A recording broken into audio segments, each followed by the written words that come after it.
Une centaine de personnes handicapées qui ont envahi les rues du centre-ville aujourd'hui. C'était la deuxième édition de la marche. On parle de la marche des 10 qui visait à dénoncer les conditions de vie des personnes ayant un handicap, dont près du tiers vivent sous le seuil de la pauvreté.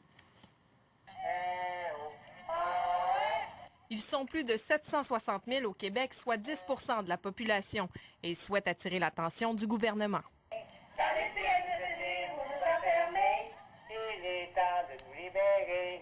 Puisqu'on ne peut pas se mobiliser, bien, le gouvernement s'en fout un peu. Il nous met de côté depuis des années, depuis toujours en fait. Et voilà, on se retrouve dans la pauvreté. Tributaires de prestations d'aide sociale, ils sont contraints de faire parfois des choix déchirants. Il faut choisir entre avoir une vie de couple et une prestation de l'aide sociale. Parce que si le conjoint ou la conjointe a des revenus, on n'a pas droit à l'aide sociale. Une demande en recours collectif sera d'ailleurs déposée d'ici la fin du mois pour réclamer un changement à la loi. Ils ne peuvent pas voyager, ils ne peuvent pas travailler, parce que s'ils travaillent, ils perdent tout.